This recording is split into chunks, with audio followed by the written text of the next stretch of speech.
Why do successful, beautiful women end up alone? Hi guys, I'm Martin. I've been a dating and relationship coach for over 17 years, and today we're going to talk about why that is and the apex fallacy, which explains it very succinctly. So first of all, what does it mean to be a successful woman? Well, when women say successful women, what they usually mean is the same kinds of measures that guys tend to use: fame and high-powered career. So you have women who are working on Wall Street, or they have some kind of high-powered lawyering job where they put in a lot of hours and are making bank. Now, the reason why these women end up alone, from a woman's perspective, seems nonsensical. Because from their perspective, they're doing really well in life. They can afford the things they want to afford. They can go on the trips they want to go on. They can buy the clothes they want to buy. They can buy the cosmetics they want to buy, right? That's their idea. They're like, oh, well, all the stuff that a woman wants to have, I can pay for it. So I'm doing really well. But they fail to look at it from the guy's perspective.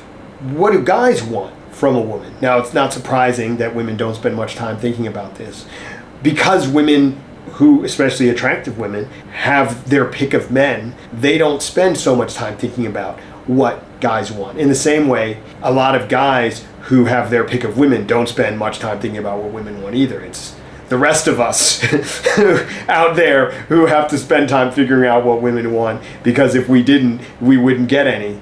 And so you have these women, and they don't think about what men want, and so they end up pursuing the wrong things, in terms of success with men anyway. Now, what men get out of women, and what men like to get out of women, tends to be more private things.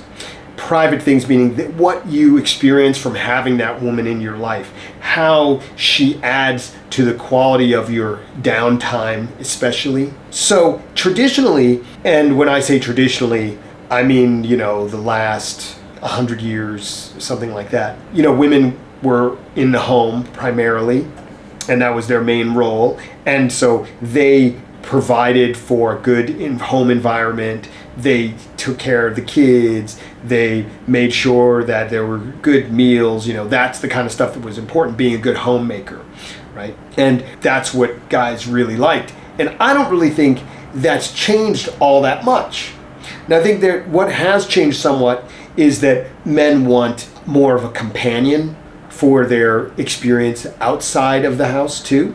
So before, guys would socialize with other guys outside of the home, and then, at home they'd be them and their wives. And now, couples go out together. And so that's one of the things that makes women feel that having some kind of career success is important, because when they interact with other women in those environments, they want to feel that they're equal, or that they have something to contribute. But I would say that once again, this is about female competition. And also I would say this is true of many men that are kind of in a more middle class level, where because they bring their wife to socialize, and they socialize with other middle class people, they need their wife to be at the same level as these other people, because otherwise they would feel that their wife is not as good, or people would look down on them or something. And I had a friend who had this issue with his wife when he lived with his wife in the U.S.,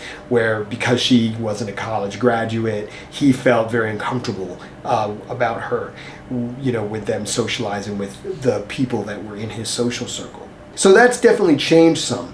But when we're talking about women in terms of the type of high-powered C-level women that we were discussing at the opening of the video, they are spending their time and energy on things that contribute essentially nothing to the guy. Most guys don't really need or want to spend that much money on themselves. Yeah, I mean, there's the guys who want their Lambos and this sort of thing.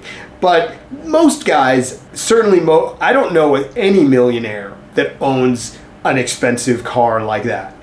None of them. None of the ones that I know own that stuff. Now, of course, they like to have the money so that they could if they wanted to, but they're not interested. Why? Well, because it requires a lot of maintenance, and, that just sits there. You wouldn't drive it that much, blah, blah, blah, blah, blah. And they're not interested in showing it off. So when a woman makes a lot of money and has a high-powered job, she is not bringing anything that really makes the guy's life better. If he wanted that stuff, he could just work hard and make it himself. So why does he need a woman to be making that kind of money? Now, she also doesn't have a lot of time and energy. And what do we hear as one of the most common complaints about guys that are married? Well, their wife doesn't want to have sex with her. Why not? Oh, well, she's very tired. Okay, so now you take a woman who makes a lot of money that the guy doesn't need and isn't interested in spending, and then she uses all her time and energy making other people happy, her boss, her customers, whoever it is, so that she can bring in this money, and then she doesn't have any energy for her husband. It's like, or maybe her husband and the kids. It's like,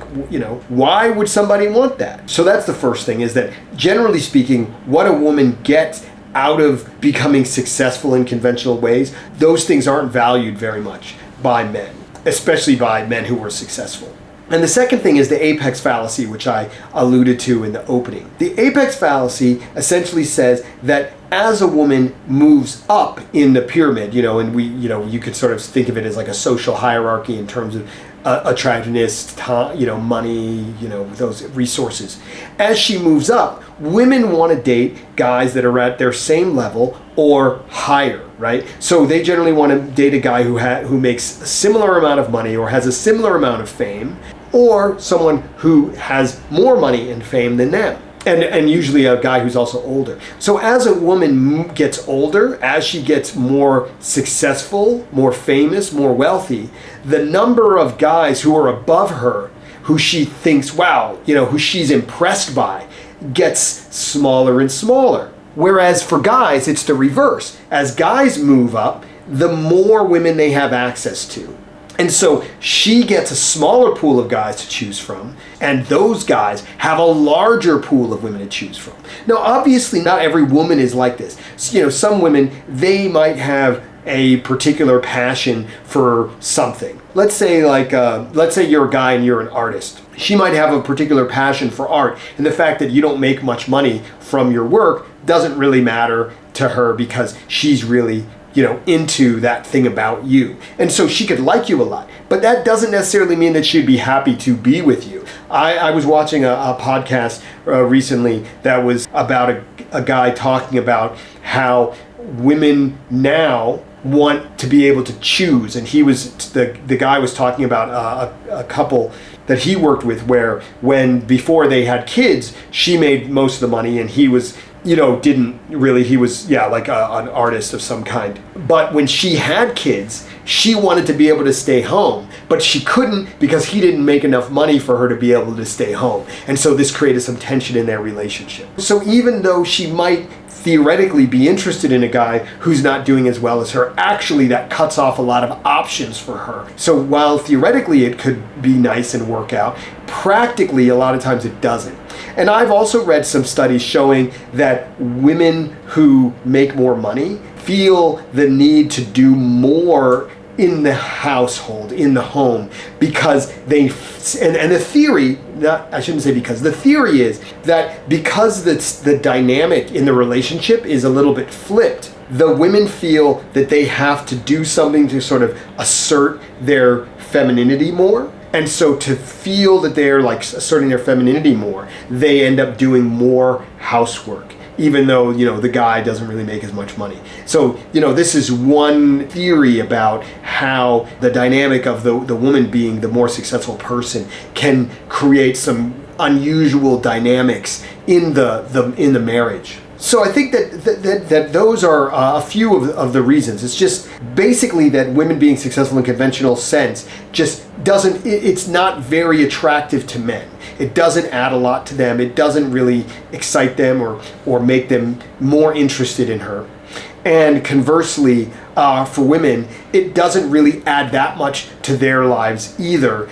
In the long run of someone who wants to have a family and have any kind of a traditional family life. So it's tough for them, especially these days, with men going to university less and less, and women getting more high degrees. And you're seeing this this has been an issue in the black community for a long time, but it's starting to be more of an issue in the white community. And this could be a big part of the reason for the increase in single family homes is that the dynamic of a partnered relationship seems to be more challenging, and I'm not making some judgment, positive or negative. I'm just looking at the actual facts.